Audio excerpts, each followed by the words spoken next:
स्वागत आपका हमारे चैनल ब्रिलियंस 53 में। तो हम लोग थर्ड सेमेस्टर में शैक्षिक मूल्यांकन पढ़ रहे थे। तो चलिए चैनल को सब्सक्राइब कर लीजिए, टेलीग्राम से जुड़ के पीडीएफ डाउनलोड कर लीजिए। तो चलिए जो भी थर्ड सेमेस्टर वाले हैं उन्हें हमारे चैनल को शेयर कर देंगे, वीडियो को सजेस्ट कर देंगे। तो बड़े दिनों के बाद ये थोड़ा सा लेक्चर स्टार्ट, कुछ टेक्निकल इशू की वजह से। तो चलिए शुरू करते हैं। देखिए प्रश्न नंबर 20 हम लोगों ने पढ़ लिया था। 21 से स्टार्ट करते हैं। लघु उत्तरीय प्रश्न 1 नंबर का था, आपको पता है ना। फर्स्ट और सेकंड सेमेस्टर में एग्ज़ाम देके एक्सपीरियंस हो गए होंगे बहुत ज़्यादा। चलिए प्रश्न नंबर 21, मौखिक यानी कि ओरल एग्ज़ाम के 2 गुण लिखिए। मौखिक परीक्षा यानी कि मुख से बस प्रश्नों का आदान प्रदान होता है और उत्तर का। तो मौखिक परीक्षाओं के प्रमुख गुण निम्नलिखित हैं, ठीक है। तो मौखिक परीक्षाएं निदानात्मक कार्यों के लिए अति उपयोगी है।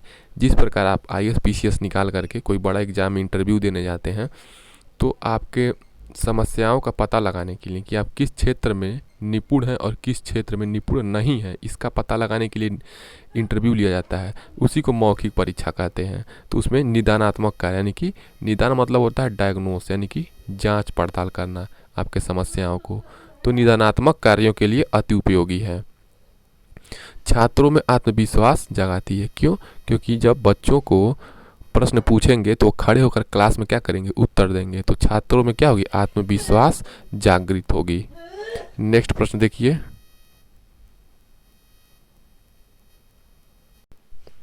नेक्स्ट प्रश्न देखिए, प्रश्न नंबर 22, क्रियात्मक शोध का मूल आधार बताइए। ठीक है, यानी कि एक्शन रिसर्च, क्रियात्मक शोध। तो समस्या हमारी और समाधान भी हमारा क्रियात्मक शोध का क्या है, मूल आधार है।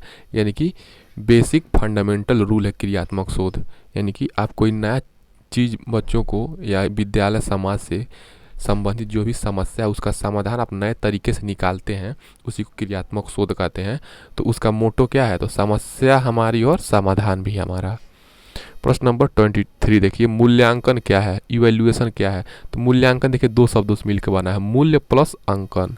यानी कि मूल्य मतलब क्या, महत्व, और अंकन का मतलब क्या हो जाएगा, महत्व का अंकन। अंकन मतलब क्या हो जाएगा, मापन।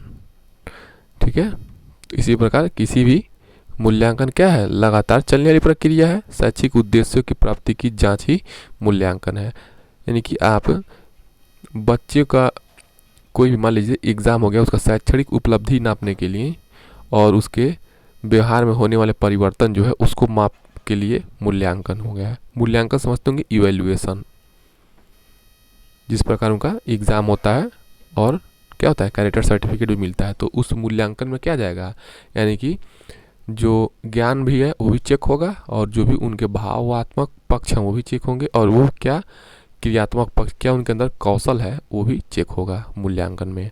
प्रश्न नंबर 24, परिकल्पना क्या है, यानी कि हाइपोथेसिस क्या है। तो समस्या का प्रस्तावित उत्तर ही परिकल्पना है। तो कोई समस्या है उसका प्रस्तावित उत्तर क्या है, परिकल्पना है। दूसरे शब्दों में क्या करते हैं कि मान लीजिए कोई समस्या है, उसका समाधान करना है आपको, उसके पहले जो आप सोच लें कि हमको यहाँ तक जाना है। जैसे मान लो आपको लंदन तक जाना है या अमेरिका तक जाना है, तो लंदन और अमेरिका में जाने से पहले क्या करेंगे, आप अपना पासपोर्ट बनवाएंगे, वीज़ा बनवाएंगे, फिर वहाँ का जो भी रूल रेगुलेशन है उसको पढ़ेंगे। तो यही जो आपका पूर्व अनुमान है वही आपकी क्या है, परिकल्पना है, हिपोथेसिस है। तो परिकल्पना को क्रियात्मक परिकल्पना भी कहते हैं। तो परिकल्पना को क्या कहते हैं, क्रियात्मक परिकल्पना, और उपकल्पना भी कहते हैं। क्रियात्मक परिकल्पना क्यों कहते हैं कि कोई आप क्रिएटिविटी काम कर रहे हैं या कुछ आविष्कार करने वाले हैं, या बच्चों को, प्राइमरी के बच्चों को आप पढ़ा रहे हैं, तो कुछ अगर उसमें जैसे उनको समझाने के लिए कोई टॉपिक है, आपको समझाना है या उनको भ्रमण करवाना है, ठीक है, तो क्या करेंगे, उस समस्या के समाधान के लिए पहले आप सोचेंगे। तो वही क्या जाएगा, क्रियात्मक परिकल्पना हो जाएगा। क्योंकि परिकल्पना क्या है, क्रिया, आप काम करेंगे, कुछ सोच विचार करेंगे, क्रिया करेंगे, कुछ एक्शन करेंगे, इसीलिए क्रियात्मक परिकल्पना। प्रश्न नंबर 25, परिकल्पना को अन्य किन किन नामों से जानते हैं। तो परिकल्पना को क्रियात्मक परिकल्पना तथा उपकल्पना के नाम से भी जानते हैं। प्रश्न नंबर 26 देखिए, प्रश्न नंबर 26 है, जिसके द्वारा व्यक्ति की विभिन्न योग्यताओं का मापन ठीक है। व्यक्ति की विभिन्न योग्यताओं का मापन उसके व्यक्तित्व एवं रुचियों का अध्ययन किया जाता है, वह क्या कहलाता है? तो मूल्यांकन कहलाता है। तो मूल्यांकन क्या है? व्यक्ति के विभिन्न योग्यताओं का मापन उसके व्यक्तित्व एवं रुचियों का अध्ययन किया जाता है मूल्यांकन में। प्रश्न नंबर 27, क्रियात्मक शोध के अंतर्गत निर्देशित प्रथम चरण क्या कहलाता है? तो क्रियात्मक शोध, कोई भी आप एक्शनल रिसर्च करने जा रहे हैं तो जो निर्देशित प्रथम चरण है उसको क्या कहेंगे? समस्या की पहचान। इसके लगभग 9 या 10 या 11 या 12 लगभग, हाँ शायद 12, इसका 12 चरण है। क्रियात्मक शोध करने के 12 स्टेप हैं जिसमें समस्या की पहचान करना पहला है। चलिए भी आएगा प्रश्न में आपको बताएंगे। प्रश्न नंबर 28, शैक्षिक मापन का क्या अर्थ है? तो एजुकेशनल मेजरमेंट। मापन क्या है? तो किसी एक मनोवैज्ञानिक के अनुसार याद कर लीजिए, या एस स्टीवेंसन ने कहा है कि मापन की निश्चित स्वीकृत नियमों के अनुसार वस्तुओं एवं सेवाओं को अंक प्रदान करने की प्रक्रिया है। ये क्या है? शैक्षिक मापन एस स्टीवेंसन के अनुसार, लेकिन यहाँ पे दिया है वेस्ले के अनुसार। तो वेस्ले के अनुसार भी याद कर लेते हैं। मापन या मेजरमेंट मूल्यांकन का क्या है? उपभाग है। जिस प्रकार देखिए, अगर ये क्या है आपका मूल्यांकन है, ये क्या है? मान लीजिए मूल्यांकन है, ठीक है। अगर ये मूल्यांकन है तो इसके अंदर क्या जाएगा? ये वाला सर्किल है, ये क्या हो जाएगा? मापन हो जाएगा। ये क्या हो जाएगा? जो ग्रीन वाला है इसको मापन कहेंगे। अब इसके बाद एक और छोटा सा सर्किल ले लेते हैं, येलो वाली। अगर ये येलो वाली सर्किल है, ये येलो वाली सर्किल, इस येलो वाली सर्किल को क्या कहेंगे? परीक्षण कह देंगे। यानी कि मूल्यांकन के अंतर्गत मापन आएगा और मापन के अंतर्गत परीक्षण आएगा, याद रखेंगे। तो जो मूल्यांकन के अंतर्गत मापन आता है ये बताए हैं वेस्ले साहब। तो मापन को मध्यमान, ठीक है, मापन को क्या? मध्यमान, अंक, मात्रा, औसत तथा प्रतिशत आदि शब्दों द्वारा व्यक्त किया जाता है। मापन मात्रात्मक होता है। तो मापन मात्रात्मक होता है, ये किसने बताया है? वेस्ले ने बताया। ये भी प्रश्न आपका अलग से यूपी टेट में बन सकता है कि मापन मात्रात्मक होता है वेस्ले के अनुसार। और मापन का संबंध केवल भौतिक गुणों से है। यानी कि मापन क्या? जैसे आप 10 किलो, 5 किलो, जैसे बुद्धि लब्धि हो गया, आप मापते हैं ना, IQ, वो भी क्या है? मापन ही है। जैसे बच्चों में 90, ठीक है, 90% पाए, 100% पा गया, या जो भी उसने मार्क्स पाए हैं 10 में से 15 में से, मतलब जितने भी मार्क्स वगैरह वो पाता है बच्चा, वो क्या आ जाएगा? वो मापन में आ जाएगा। यानी कि मात्रा से रिलेटेड जो भी रहेगा, संख्याओं से, उसको मापन कहेंगे। प्रश्न नंबर 29, समस्या का प्रस्तावित उत्तर क्या कहलाता है? तो समस्या का प्रस्तावित उत्तर परिकल्पना कहलाता है। प्रश्न नंबर 30 देखिए, प्रश्न नंबर 30 है, ऐसा परीक्षण जो बार बार प्रयोग करने पर एक जैसा परिणाम देता है क्या कहलाता है? ठीक है, एक ऐसा परीक्षण जो बार बार प्रयोग करने पर एक जैसा परिणाम देता है, इसका मतलब जो टेस्ट जिस चीज़ के लिए बनाया गया है, जिस चीज़ की मापन करने के लिए बनाया गया है, यानी कि ये क्या है? ट्रस्टेबल है, यानी कि विश्वसनीयता है, यानी क्या है? रिलायबिलिटी है। कहीं न कहीं वो परीक्षण क्या है? रिलायबल है। रिलायबिलिटी मतलब क्या है? वो परीक्षण एकदम सूटेबल है। प्रश्न नंबर 31, प्रश्न नंबर 31 देखिए, प्रश्न नंबर 31 है, शैक्षिक उद्देश्यों के अनुसार प्रश्नों के कौन कौन से पक्ष हैं? तो शैक्षिक उद्देश्यों के अनुसार प्रश्नों के देखिए, ज्ञान, बोध, अनुप्रयोग, कौशल, यानी कि शैक्षिक उद्देश्य के अनुसार प्रश्नों के 4 पक्ष हैं। ज्ञान वाला पक्ष होगा। प्रश्न क्या होगा? प्रश्न क्या हो सकता है? ज्ञान से रिलेटेड हो सकता है, और प्रश्न में समझदारी भी पूछा जा सकता है, और उसका प्रश्न पूछने के बाद उसका क्या रियल लाइफ में क्या है उपयोग है, वो अनुप्रयोग में आ जाएगा। और कौशल, उस प्रश्न से कौन से प्रैक्टिकल हो रहे हैं, समाज को क्या लाभ है, बच्चों को क्या लाभ है, बच्चे की शैक्षणिक उपलब्धि में कितना वृद्धि हो गई, ये क्या आ जाएगा? कौशल के अंदर आ जाएगा। प्रश्न नंबर 32, प्रश्न नंबर 32 क्या है? प्रश्न नंबर 32 है, शोध कितने प्रकार का होता है और नाम बताइए। तो शोध प्रमुखतः 3 प्रकार का होता है। पहला क्या आ जाएगा? मूलभूत शोध, यानी कि रिसर्च। तो बताइए रिसर्च क्या है, आप बताइए।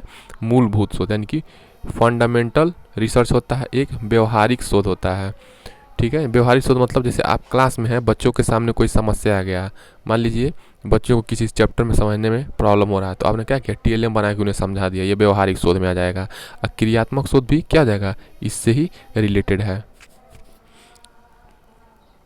बाकी क्रियात्मक शोध मैंने आपको ऊपर एक्सप्लेन किया ही है। तो शोध कितने प्रकार के हो गए, पहला मूलभूत शोध हो गया, ठीक है। ये क्या है, मूलभूत शोध क्या होता है, ये जीवन की बेसिक फंडामेंटल रूल्स वगैरह जो होते हैं उसमें होता है। व्यवहारिक शोध हो गया और क्रियात्मक शोध हो गया। प्रश्न नंबर 33 क्या है, मूलभूत शोध का दूसरा नाम क्या है। तो मूलभूत शोध को क्या कहते हैं, मौलिक शोध कहते हैं, फंडामेंटल रिसर्च कहते हैं। प्रश्न नंबर 34 देखिए, शून्य परिकल्पना। देखिए नाम से ही काम स्पष्ट है, परिकल्पना है यानी कि जीरो परिकल्पना, यानी कि ऐसी परिकल्पना जहां पर आप कुछ सोचे ही ना। तो शून्य परिकल्पना निर्देश रहित परिकल्पना होती है। क्या होती है, शून्य परिकल्पना, जिसमें किसी चीज़ का निर्देश नहीं होता है, किसी चीज़ का इंस्ट्रक्शन नहीं होता है, कोई सूचना नहीं होता है, शून्य है, आपका दिमाग क्या है, कुछ नहीं सोच रहा है उस समस्या के बारे में, शून्य परिकल्पना में आप चले गए। एक तरीके से आप ध्यान लगा के एकदम समझ जाइए परलोक में जा रहे हैं, उस टाइप का निर्देश रहित परिकल्पना। प्रश्न नंबर 35 क्या है, नकारात्मक परिकल्पना क्या है, उदाहरण दीजिए।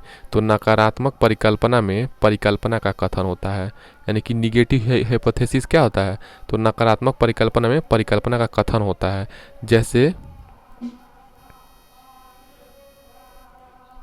देखिए, एमडीएस से बच्चों के नामांकन में कमी, एमडीएस नहीं, जो एमडीएम होता है ना, तो एमडीएम यानी कि जो बच्चों को मिड डे मील मिलता है दोपहर में, आप बताइए, आप ये कहें कि एमडीएम से बच्चों के नामांकन में कमी, क्या एमडीएम ही है, एमडीएम के वजह से बच्चों में नामांकन में कमी हो रही है, नहीं। तो ये क्या है, इस एमडीएम के लिए क्या है, नकारात्मक बात कहा गया है कि जो मध्याह्न भोजन योजना किस लिए चलाई गई थी, ताकि बच्चों को अच्छी पोषण और विद्यालय की ओर आकर्षित हो, इसलिए एमडीएम चलाया गया था। तो ये क्या हो गया, जो एमडीएम है, एमडीएम योजना है, इसके विरुद्ध ये बात कहा गया है ना, बच्चों के नामांकन में कमी, तो इसी को नकारात्मक परिकल्पना कहेंगे।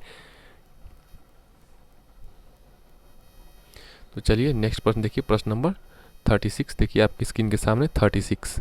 प्रश्न नंबर 36 है, दक्षता आधारित मूल्यांकन से आप क्या समझते हैं। 2023 में पूछा, अभी जस्ट पिछले साल ही थर्ड सेमेस्टर वालों से पूछा है। तो दक्षता आधारित मूल्यांकन में छात्र ने किसी कार्य को कितनी श्रेष्ठता से पूरा किया है। मान लीजिए छात्र किसी कार्य को कितनी श्रेष्ठता से पूरा किया है, इस बात पर विशेष ध्यान दिया जाता है। यानी कि दक्षता मतलब क्या हो जाएगा, आप कितने एफिशिएंट हैं कोई काम करने में, या बालक है, चूँकि आप मूल्यांकन पढ़ रहे हैं तो बालक का ही क्या करेंगे, एफिशिएंसी, कार्य क्षमता मापेंगे। तो जो कार्य क्षमता है बालक की, वो कितनी श्रेष्ठ है, कितना वो परफेक्ट है, कितना गुड है, कितना वो ब्रिलियंट है, इसका मापन ही क्या है, दक्षता आधारित मूल्यांकन है। देखिए नाम जो है, परिभाषा सबसे पहले जो उसका एटमोलॉजिकल है, जो उसका नाम है, उसी को पकड़ते हैं, अपने आप डेफिनेशन समझ में आ जाएगा। प्रश्न नंबर 37, व्यापक मूल्यांकन क्या है अथवा। तो व्यापक मतलब क्या, कम्प्रिहेंसिव, व्यापक, ठीक है। व्यापक मूल्यांकन का अर्थ लिखिए। देखिए एक सतत मूल्यांकन हो गया, एक व्यापक मूल्यांकन हो गया।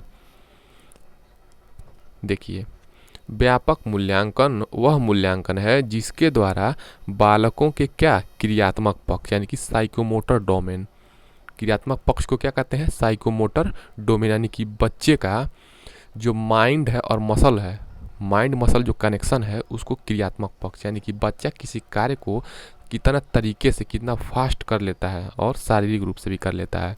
और भावात्मक पक्ष यानी कि उसका जो रुचि है, इंटरेस्ट है, उससे रिलेटेड है, उसमें कितना स्ट्रांग है। और संज्ञानात्मक पक्ष यानी कि चिंतन मनन तर्क वाद विवाद में कितना तेज है, इसका भी क्या, मूल्यांकन करना। ये दक्षता आधारित मूल्यांकन के साथ साथ होता है, यानी कि बच्चा इन क्रियात्मक पक्ष में, भावात्मक पक्ष में और संज्ञानात्मक पक्ष में कितना क्या है, श्रेष्ठ है, कितना दक्ष है, इसका ही मापन क्या है, व्यापक मूल्यांकन है। चलिए नेक्स्ट प्रश्न देखिए, प्रश्न नंबर 38। प्रश्न नंबर 38 क्या है, प्रश्न नंबर 38 है, मूल्यांकन के कितने पक्ष होते हैं। तो मूल्यांकन के मुख्य 4 पक्ष होते हैं। तो पहला मूल्यांकन के पक्ष संज्ञानात्मक पक्ष, ठीक है, यानी कि बालक का चिंतन मनन तर्क वितर्क करने की क्षमता को माप लेंगे। दूसरा, उसका इंटरेस्ट किस सब्जेक्ट में है, किस फील्ड में है, डॉक्टर, इंजीनियर, ठीक है, आर्ट्स बैकग्राउंड, कॉमर्स, ठीक है, किस बैकग्राउंड में वो तेज है, किस बैकग्राउंड में उसकी रुचि है, इंटरेस्ट है, ठीक है। कौशलात्मक मतलब कितना वो क्रियात्मक कार्यों को कर लेता है, कितना वो क्रिएटिव है, कितना वो सृजनशील है। सृजनशील लगाएंगे। कौशल का मतलब क्या है, स्किल डेवलपमेंट की बात करेंगे, बच्चे में कितना स्किल है। और क्रियात्मक मतलब क्या जाएगा, कितना वो नए नए काम को करके समाधान निकाल लेता है। कोई समस्या उसके सामने आ गई तो क्या है, बहुत काम करने में चालू है, एक तरीके से क्रियात्मक में आ जाएगा। नेक्स्ट प्रश्न देखिए 39। प्रश्न नंबर 39 क्या है, व्यापक मूल्यांकन का महत्व बताइए। तो व्यापक मूल्यांकन का महत्व क्यों है, देखिए नाम से ही इसका महत्व भी आ जाएगा। व्यापक मतलब उसके समस्त पक्षों का मूल्यांकन, देखिए समस्त पक्षों का मूल्यांकन किया जाता है। तो व्यापक मूल्यांकन का महत्व इसीलिए है कि बच्चे के सभी पक्षों, यह एक ऐसा मूल्यांकन है कि आपको बच्चे का कुछ ये नहीं कि शारीरिक क्षमता मापने के लिए कोई और नियम लगा लीजिए, मानसिक के लिए कोई और, लेकिन व्यापक में क्या आ जाएगा, समूचा मूल्यांकन आ जाएगा सभी पक्षों का, शारीरिक, मानसिक और क्रियात्मक, कौशलात्मक, यानी कि 4 पक्ष। संज्ञानात्मक, व्यापक मूल्यांकन में क्या आ जाएगा, संज्ञानात्मक आ जाएगा, भावात्मक आ जाएगा, फिर क्या आ जाएगा, क्रियात्मक आ जाएगा, और उसके बाद क्या आ जाएगा आपका सामाजिक पक्ष। ये भी ले लेंगे, 4 तरीके का पक्ष माप लेंगे हम, उसी 4 में पूरा पक्ष ही आ जाएगा। प्रश्न नंबर 40 क्या हो जाएगा, मापन के प्रकार बताइए। तो मानसिक मापन और भौतिक मापन। तो मापन क्या प्रकार के हो जाएंगे, 2 प्रकार के, मानसिक मापन और भौतिक मापन। नेक्स्ट प्रश्न देखिए,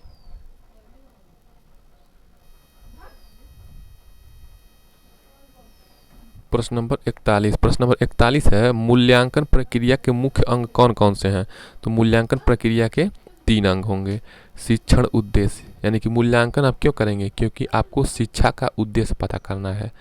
सीखने से उत्पन्न अनुभव, बालक के व्यवहार में जो सीखा है उससे क्या उसके अंदर अनुभव आया है। तो ये अनुभव आना क्या जाएगा, एक तरीके से क्या जाएगा, कौशलात्मक पक्ष में आ जाएगा, कौशलात्मक या क्रियात्मक में। अब व्यवहार में होने वाला परिवर्तन, ठीक, शिक्षण उद्देश्य क्या जाएगा, संज्ञानात्मक में आ जाएगा।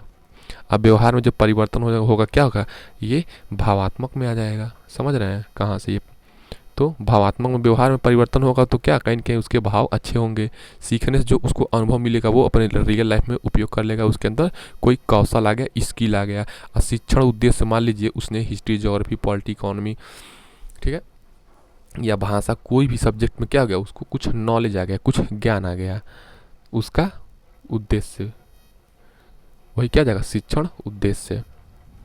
मतलब तीनों प्रकार के मूल्यांकन हो गए। प्रश्न नंबर 42। अगर आप अति लघुत्तरी प्रश्नों को ध्यान से पढ़ लेते हैं तो लघुत्तरी भी लिख ले जाएंगे, क्योंकि यही क्या है, सब प्रश्न बना बना करके लघुत्तरी में पूछता है। प्रश्न नंबर 42, मूल्यांकन का उद्देश्य बताइए। तो मूल्यांकन का उद्देश्य अधिगम स्तर की जांच करना है। तो मूल्यांकन का उद्देश्य क्या है, अधिगम स्तर, यानी कि बच्चे का लर्निंग लेवल क्या है, बच्चे ने किस लेवल पर पढ़ाई की है, उसके अधिगम स्तर की जांच करेंगे। प्रश्न नंबर 43, भावात्मक पक्ष किसे कहते हैं। तो छात्रों की रुचियों, संवेगों एवं मनोवृत्तियों से संबंधित मूल्यांकन भावात्मक पक्ष कहलाता है।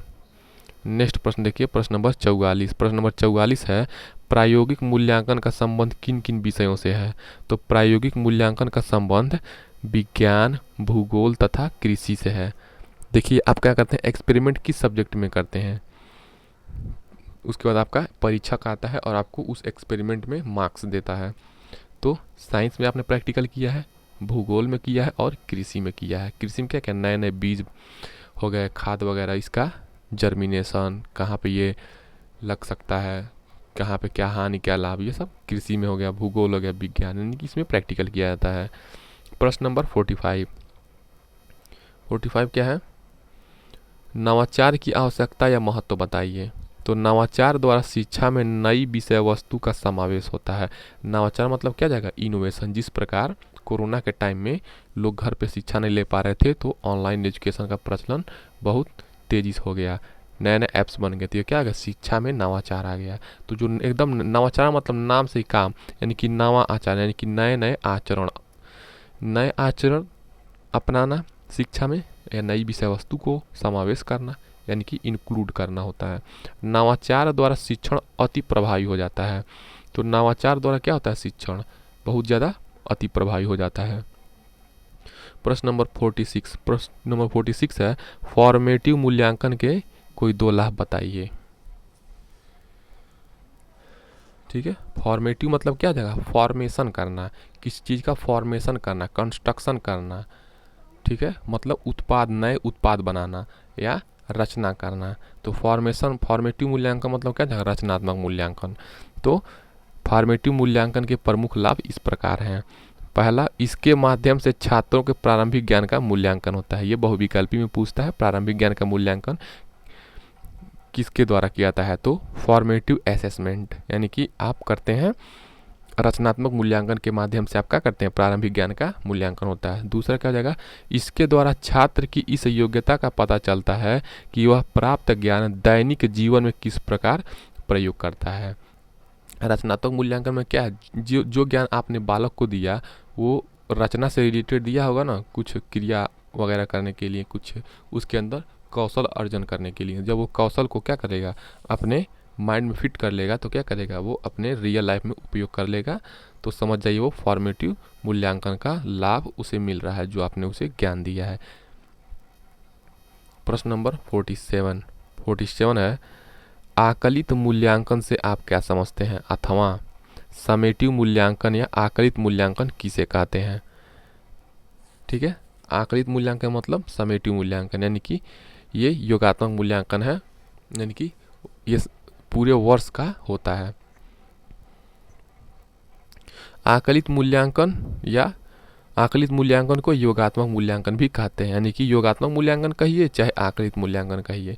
आकलित मूल्यांकन के द्वारा छात्रों के संज्ञानात्मक पक्ष, भावात्मक पक्ष और क्रियात्मक पक्ष का मूल्यांकन होता है। एक प्रकार से जो आकलित मूल्यांकन है व्यापक मूल्यांकन का ही भाग है। Professor SK. दुबे के अनुसार, ठीक है, आकलित मूल्यांकन एक व्यापक प्रक्रिया है। मैंने आपको बता दिया पहले ही, जो प्रोफेसर साहब कह रहे हैं, क्योंकि क्या जाएगा, संज्ञानात्मक पक्ष भी आप माप रहे हैं और भावात्मक पक्ष भी माप रहे हैं और क्रियात्मक पक्ष भी माप रहे हैं। तो क्या हो जाएगा, जब सारे पक्ष को आप इंक्लूड कर ले रहे हैं, तो प्रोफेसर एस.के. दुबे ने डेफिनेशन बता दिया कि आकलित मूल्यांकन एक व्यापक प्रक्रिया है जो कि छात्रों का शैक्षिक, व्यक्तिगत एवं व्यवहारिक मूल्यांकन करती है। छात्रों का क्या करती है, शैक्षिक, व्यक्तिगत एवं व्यवहारिक मूल्यांकन करती है, यानी कि शिक्षा का भी मूल्यांकन करेगी और उनका पर्सनालिटी भी माप लेगी और उनका व्यवहार कैसा है, व्यवहारिक मूल्यांकन, किसी कार्य को करने में कितने वो निपुण हैं, वही व्यवहारिक मूल्यांकन है। तथा छात्रों के सभी पक्षों के विकास स्तर को स्पष्ट करती है, सभी पक्षों का, यानी कि जो समेटिव मूल्यांकन। ठीक है, समेटिव मतलब समझते हैं ना, कि मतलब समाकलित, यानी कि सब चीज़ उसमें आ जाए, वही हो जाएगा समाकलित या समेटिव असेसमेंट। प्रश्न नंबर 48 क्या है, आकलित मूल्यांकन, फॉर्मेटिव मूल्यांकन से होने वाले 2 लाभ बताइए। इससे छात्रों के संज्ञानात्मक पक्ष, भावात्मक पक्ष तथा कौशलात्मक पक्ष का मूल्यांकन किया जाता है। तो आकलित मूल्यांकन या फॉर्मेटिव मूल्यांकन में क्या होता है, सभी प्रकार के मूल्यांकन वर्ष के लास्ट, यानी कि सत्रांत में किया जाता है। सत्र के अंत में जो होता है संज्ञानात्मक पक्ष रिजल्ट से, भावात्मक पक्ष उसमें रहता है, उसके बाद कौशलात्मक पक्ष। दूसरा, आकलित मूल्यांकन द्वारा छात्रों का सर्वांगीण विकास होता है। कैसे सभी पक्षों का विकास होता है, क्योंकि जब उसका संज्ञान स्तर का माप करेंगे, भावात्मक स्तर का माप करेंगे और क्रियात्मक स्तर का माप करेंगे, तो सभी पक्ष तो उसमें आ ही गए। तो इसीलिए क्या हो गया, जो आकलित मूल्यांकन है व्यापक मूल्यांकन है, जो सभी सर्वांगीण विकास का माप करता है। प्रश्न नंबर 49 देखिए, समस्या हमारी, समाधान भी हमारा, किसका मूल आधार है।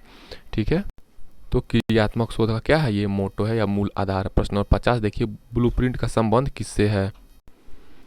ब्लूप्रिंट का संबंध किससे है, तो ब्लूप्रिंट का संबंध प्रश्न पत्र निर्माण से होता है। जिस प्रकार किसी प्रश्न का, तो ब्लूप्रिंट का मतलब क्या है, जिस प्रकार मान लीजिए शादी का कार्ड छपवाना है, तो क्या होता है, उसके पहले आप देते हैं ना दूल्हा और दुल्हन का नाम, तो उसी प्रकार क्या हो जाएगा, उसको ब्लूप्रिंट कहेंगे। जैसे प्रश्न पत्र का निर्माण करने से पहले आप फोटोकॉपी करवाने से पहले प्रश्न जो होते हैं उसके कच्चा चिट्ठा या खाका कहते हैं, उसका आप देते हैं, तब वहाँ पे छपाई होती है, वही ब्लूप्रिंट होता है।